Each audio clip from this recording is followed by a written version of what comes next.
Team India इस समय transition phase से गुजर रही है। आप सबको पता है भारतीय कोच गौतम गंभीर जब भी प्रेस कॉन्फ्रेंस करने आते हैं और जब टीम इंडिया हारती है तो एक ही बात का जिक्र करते हैं और खास तौर पे टेस्ट फॉर्मेट को लेके कि टीम जो है इस समय बदलाव के दौर से गुजर रही है और शायद ये हार की वजह हो सकता है क्योंकि आपने दक्षिण अफ्रीका के खिलाफ सीरीज गंवा दी, आपने न्यूजीलैंड के खिलाफ सीरीज गंवा दी। लेकिन देखिए सवाल तो पूछे जाएंगे। फॉर्मर क्रिकेटर दीपदास गुप्ता ने ऐसा ही एक बयान दिया है। उन्होंने कहा कि देखिए शुभमन गिल और गौतम गंभीर, भाई साहब आपसे सवाल तो पूछे जाएंगे कि टीम हार रही है लगातार क्योंकि न्यूजीलैंड काफी सालों बाद इंडिया में आके इंडिया को हराकर गया था। आपने काफी सालों तक न्यूजीलैंड से घर पर टेस्ट सीरीज नहीं हारी थी, लेकिन उन्होंने आपको हरा दिया, व्हाइट वॉश कर दिया आपका। साउथ अफ्रीका ने आपको हरा दिया आके। लेकिन यहां पर सवाल यह है क्योंकि आपको आगे WTC फाइनल खेलना है। उससे पहले देखिए टीम अगर इतने मैच हारेगी, मानते हैं हम कि आपके नए खिलाड़ी हैं क्योंकि आपके पास एक्सपीरियंस प्लेयर अब उतने बचे नहीं हैं। रोहित शर्मा संन्यास ले चुके हैं, विराट कोहली संन्यास ले चुके हैं और जितने भी टेस्ट खिलाड़ी खेलते थे, अभी थोड़े दिन पहले अजिंक्य रहाणे ने संन्यास ले लिया। यानी कि एक एक करके सारे खिलाड़ी जो तजुर्बेकार थे, जिनके पास तजुर्बा था, एक्सपीरियंस था, उन सबने संन्यास ले लिया है। ऐसे में आपके पास सारे यंग खिलाड़ी ज्यादातर बचते हैं टीम में और जब यंग खिलाड़ी होते हैं तो उसको ट्रांजिशन फेज माना जाता है कि जब पुराने खिलाड़ी छोड़कर जाते हैं, नए खिलाड़ी आते हैं तो टीम बदलाव के दौर से गुजरती है। दीपदास गुप्ता ने यह बात तो मानी है, लेकिन उन्होंने साथ ही ये कहा कि आप बच के नहीं निकल सकते। अगर आप सोचे कि आप हर बार आओगे बयान ये देके चले जाओगे कि टीम इस समय ट्रांजिशन फेज में है, बदलाव हो रहा है, पुराने खिलाड़ी चले गए, नए आ रहे हैं, आप हर बार ये चीज नहीं कह सकते क्योंकि देखिए इस खेल के साथ बहुत सारी भावनाएं जुड़ी हैं, इमोशंस जुड़े हैं। अगर आप लगातार हारेंगे तो आपसे सवाल तो पूछे जाएंगे और यही बात दीपदास गुप्ता ने अपने यूट्यूब चैनल पर कही है। उन्होंने टीम इंडिया का जो फ्यूचर, जितने भी टूर्नामेंट्स हैं, जितने भी सीरीज हैं, उसको लेकर बात करते हुए गंभीर और शुभमन गिल का नाम लेते हुए, जो कि हेड कोच हैं और शुभमन गिल कप्तान है, भारतीय कप्तान है, आपको पता उनका कप्तानी सौंपी गई थी। उन्होंने कहा कि भाई आप बचकर नहीं निकल सकते हो, आपकी जवाबदेही बनती है। बयान क्या दिया उन्होंने वो मैं आपको बता देता हूं।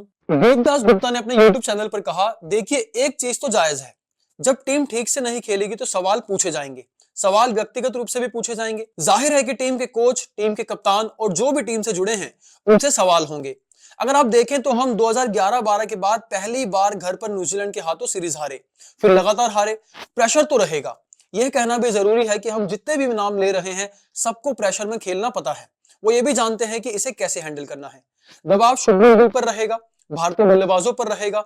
ऐसा होना बहुत जरूरी है क्योंकि वो ट्रांजिशन की बात कर रहे हैं, इसलिए बदलाव के समय में एक दिशा देखना बहुत जरूरी है। यानी कि दीपदास गुप्ता का यहां पर साफ कहना है कि टीम इंडिया जो लगातार मैच हार रही है उसके बाद जवाबदेही बनती है, कप्तान को जवाब देना होगा। शुभमन गिल जो है कप्तान, भारतीय कप्तान उन्हें बनाया गया था।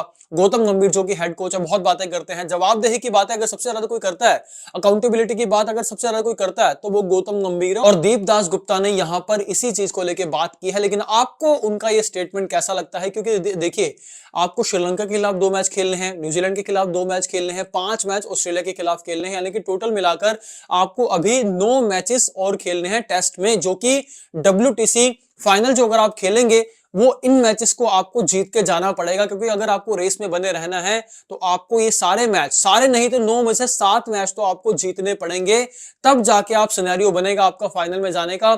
और श्रीलंका को श्रीलंका में हराना कोई बच्चों वाली बात नहीं है। न्यूजीलैंड की बात कर ले, उनको भी हराना कोई बच्चों वाली बात नहीं, और खास तौर पे उन्हीं की सरजमी पर। ऑस्ट्रेलिया के खिलाफ भी आपको 5 मैच खेलने हैं, वो तो आप अपने घर पर खेलोगे, लेकिन जो न्यूजीलैंड और श्रीलंका वाली सीरीज है वो बहुत ज्यादा क्रूशियल रहने वाली है, बहुत बड़ी सीरीज रहने वाली है। और दीपदास गुप्ता ने साफ साफ कहा है कि किसी भी विदेशी टीम को, चाहे वो श्रीलंका हो, न्यूजीलैंड हो, वटएवर कोई भी टीम हो, आप उसे हल्के में नहीं ले सकते हो। क्योंकि देखिए अगर इन टीमों को, देखिए अगर आप घर पे नहीं हरा पा रहे हो तो फिर उनकी कंडीशन में तो बहुत ज्यादा मुश्किल हो जाएगा। और खास तौर पर तब जब आपके पास अभी यंग प्लेयर्स हैं, सारे आपके पास अनुभवी खिलाड़ी नहीं हैं जो इन टीमों के साथ काफी क्रिकेट खेले हैं, इन टीमों के खिलाफ काफी मैच जिताए हैं। लेकिन अभी आपके पास सारे यंग प्लेयर्स हैं, चाहे उसमें जायसवाल हो, शुभमन गिल भी एक यंग प्लेयर ही, हालांकि अब थोड़ा एक्सपीरियंस उनको भी हो गया है, लेकिन ज्यादातर खिलाड़ी इसमें यंग खिलाड़ी हैं। साई सुदर्शन को आपने टीम में लाए हो और ज्यादातर खिलाड़ी, मतलब देखा जाए उतना टेस्ट क्रिकेट अभी नहीं खेले हैं जितना उस लेवल पर चाहिए होता है। अगर आप न्यूजीलैंड में खेलने जाते हो, श्रीलंका में, देखिए श्रीलंका में भी पिछले कुछ समय से अगर हम खेल रहे हैं ना तो आपके लिए मुश्किल हो रहा है। और अभी कंडीशन जो है ना, वहां पर खेलना कोई बच्चों वाली बात नहीं है कि आप जाओ 2 मैच आपको खेलने हैं, दोनों मैच आप जीत कर आ जाओ। हाँ, अगर आप जीत जाते हो तो आपके लिए बड़ी बात होगी, लेकिन ये टफ कंपटीशन रहने वाला है। और दीपदास गुप्ता ने साफ साफ कहा है कि अगर आप हारेंगे तो आपकी अकाउंटेबिलिटी बनेगी, आपसे सवाल पूछे जाएंगे और आपको जवाब देने होंगे।